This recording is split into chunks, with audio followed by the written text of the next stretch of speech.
ರೇಣುಕಾಸ್ವಾಮಿ ಕೊಲೆ ಕೇಸ್ನಲ್ಲಿ ಅತ್ತ ದರ್ಶನ್ ಜೈಲಿನಲ್ಲಿ ಮುದ್ದೆ ಮುರಿತಾ ಇದ್ದಾರೆ. ಇತ್ತ ಅವರ ಪತ್ನಿ ದೇವಸ್ಥಾನದಲ್ಲಿ ತನ್ನ ಪತಿಗಾಗಿ ಹರಕೆಯನ್ನು ಹೊರತಾ ಇದ್ದಾರೆ. ಜೈಲು ಹಕ್ಕಿ ದರ್ಶನ್ಗಾಗಿ ವಿಜಯಲಕ್ಷ್ಮಿ ದೇವರ ಮೊರೆ ಹೋಗಿದ್ದಾರೆ. ಅವರ ಪತ್ನಿ ವಿಜಯಲಕ್ಷ್ಮಿ ದೇವರ ಮೊರೆ ಹೋಗಿದ್ದಾರೆ.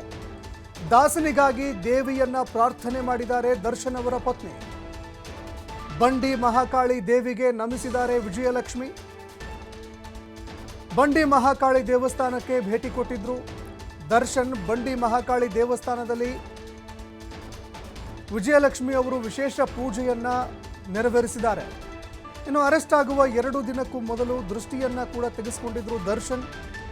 ಮನಸ್ಸಲ್ಲಿ ತಳಮಳ ಗೊಂದಲ ಅಂತ ಮನೆಯಲ್ಲಿ ದೃಷ್ಟಿ ಪೂಜೆ ಕೂಡ ಮಾಡಿಸ್ಕೊಂಡಿದ್ರು.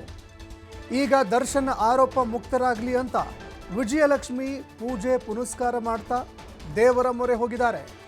ರೇಣುಕಾಸ್ವಾಮಿ ಕೊಲೆ ಕೇಸ್ನಲ್ಲಿ ಜೈಲು ಪಾಲಾಗಿದ್ದಾರೆ ನಟ ದರ್ಶನ್. ಈ ನಡುವೆ ಅವರ ವಿರುದ್ಧ ಸಾಕ್ಷ್ಯಗಳು ಕೂಡ ಬಹಳಷ್ಟು ಬಲವಾಗಿ ಸಿಗ್ತಾ ಇದ್ದಾವೆ. ಇನ್ನು ಪೊಲೀಸ್ ಅಧಿಕಾರಿಗಳು ಕೂಡ ತನಿಖೆಗೆ ಸಂಬಂಧಪಟ್ಟಂತೆ ಸಾಕಷ್ಟು ಸಾಕ್ಷ್ಯಾಧಾರಗಳನ್ನು ಕಲೆ ಹಾಕಿದ್ದಾರೆ.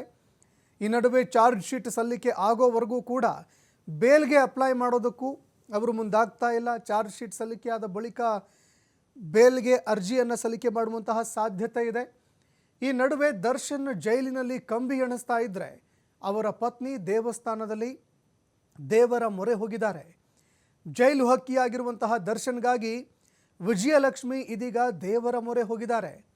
ಇನ್ನಿದೇ ವಿಜಯಲಕ್ಷ್ಮಿ ಅವರ ಮೇಲೆ ಅವರು ಹಲ್ಲೆಯನ್ನು ಮಾಡಿದ್ರು ದರ್ಶನ್ 2011ರಲ್ಲಿ ಹಲ್ಲೆ ಮಾಡಿ ಜೈಲು ಪಾಲಾಗಿದ್ರು. ಆಗಲೂ ಕೂಡ ಇನ್ನದಾದ ಬಳಿಕ ವಿಜಯಲಕ್ಷ್ಮಿ ಮನವೊಲಿಕೆ ನಂತರ ಈ ಪ್ರಕರಣದಲ್ಲಿ ಹೊರಬಂದಿದ್ರು.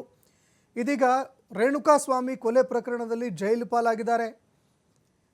ಇನ್ನು ಅದೇ ವಿಜಯಲಕ್ಷ್ಮಿ ತನ್ನ ಪತಿ ಆದಷ್ಟು ಬೇಗ ಹೊರಗೆ ಬರಲಿ ಅಂತ ದೇವಸ್ಥಾನದ ಮೊರೆ ಹೋಗಿದ್ದಾರೆ. ದೇವಸ್ಥಾನಗಳ ಮೊರೆ ಹೋಗಿದ್ದಾರೆ.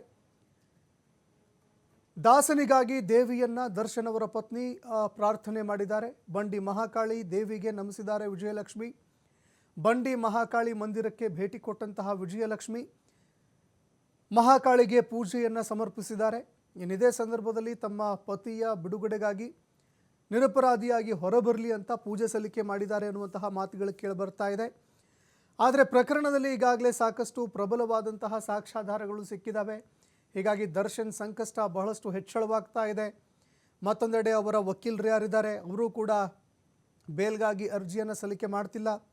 ಈ ನಡುವೆ ಅವರ ಪತ್ನಿ ಇದೀಗ ದೇವರ ಮೊರೆ ಹೋಗಿದ್ದಾರೆ.